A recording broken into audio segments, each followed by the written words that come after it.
ఏమా హనీ ఇలా రా, త్వరగా రా.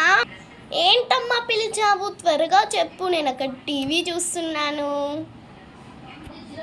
హనీ, ఇదిగో ఈ కీస్ తీసుకొని స్కూటీ సీట్ కింద మనకు కావాల్సిన యాంటిమెంట్స్ ఉంటాయి. అంటే ఒకటే ఒక యాంటిమెంట్ ఉందనుకో, ఒక్కదాన్ని త్వరగా తెయ్య ప్లీజ్.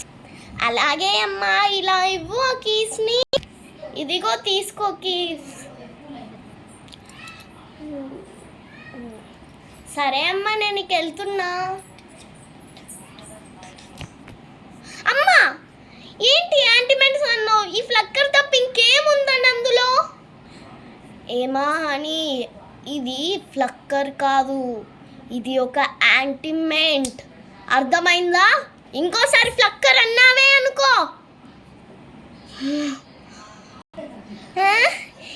ఇదా యాంటిమెంటా? నువ్వే చెప్పమ్మా, ఇది ఏ రకంగా యాంటిమెంట్ అవుతుందో త్వరగా చెప్పు. ఇదైతే మన జుట్టుకు కావాల్సిన యాంటిమెంట్ అమ్మా, మన జుట్టుకు కావాల్సింది. ఇప్పుడు చూడు, నేను స్నానం చేశానా, ఇలా విరపూసుకున్నందుకు చాలా తలనొప్పి వస్తుంది. అందుకే ఈ జుట్టుని ఇలా అనుకొని, ఇది ఉంది కదా, ఈ దాంతో ఇలా పెట్టేసుకోవాలి. సో యాంటిమెంట్ పెట్టేసుకున్నట్టే. అర్థమైందా? ఏంటమ్మా నువ్వు ప్రతి చిన్నదానికి ఇలాగే చేస్తున్నావు? ఛీ, వెళ్ళమ్మా. సరేలే కానీ మీ అన్నయ్య కిట్టు ఎక్కడున్నాడు? నాకేం తెలుసు? ఏమన్నా జీతగాడినా నీకు? మా అన్న కాపలు కాసుకుంటున్నానికి నేను టీవీ చూస్తున్నా. వాడిని పట్టుకొని తిరగడానికి నేను ఎవరిది? అలా అంటావేంటమ్మా? నీ అన్నయ్య గురించి నీ తప్ప ఇంకెవరికి తెలుసు? త్వరగా వెళ్ళి మీ అన్నయ్యని తీసుకురా. ఎంత జీతమమ్మా? ఏంటి ఏమంటున్నావే నువ్వు? మరి కాక వాడికి కాపలు కాసుకుంటున్నా, నీకు జీతం కాక ఇంకేముంటుంది? అయ్యో రామవ్వడు మీ అన్నయ్యనే, అలా ఎలా అనుకుంటావు నువ్వు? రామ రామ చంద్ర. అమ్మ సర్లే కానీ కరెంట్ ఉందా?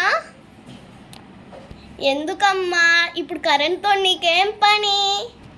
ఏం లేదమ్మా, టీవీ పెట్టి సౌండ్ ఎక్కువ చేసామంటే చాలు, రెస్పెక్ట్ పెట్టేసి మా అన్నయ్య ఉరుక్కుంటూ వస్తాడు చూడడానికి. That is the power of TV.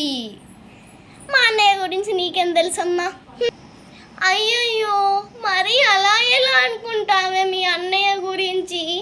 అంత దీనం కాదే మీ అన్నయ్య టీవీ చాలు చేయగానే రావడానికి.